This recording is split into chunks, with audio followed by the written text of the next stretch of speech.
Happening today, the Virginia Department of Education is expected to put out guidance for schools to have a cell phone-free education.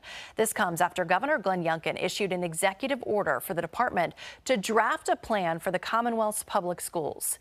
10 News reporter Keisha Lynn working for you on why the governor wants this and where some schools in Southwest Virginia already stand. And there's some differences in these school systems. There definitely is, Jenna. And Governor Glenn Youngkin, he wants every school to be cell phone free, and he wants this to help address issues such as mental health and cell phone addiction. The Virginia Department of Education has worked all summer on possible guidance. The department leaders held listening sessions across the Commonwealth, and they are expected to release the first draft of guidelines today. They'll hear feedback for a month, and then they'll release the finalized guidelines next month.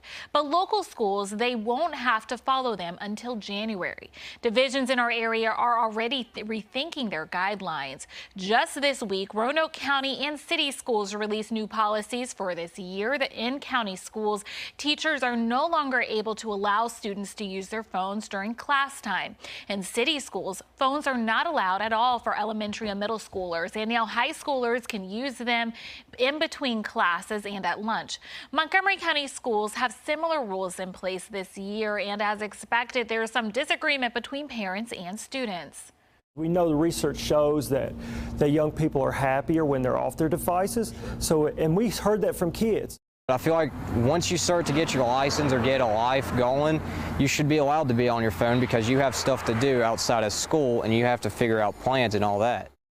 Meanwhile, some school systems, they aren't letting students use phones. Allegheny Highlands does not allow cell phones from, quote, bell to bell, and Grayson County requires phones to be off. And it's recommended that all student devices be placed in a designated location that's near the classroom door.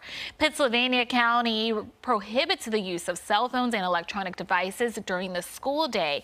And we've been tracking policy changes, and we have an updated list of what schools are doing across our 5 zones. So that's on WSLS.com. Keisha Lynn, 10 News working for you.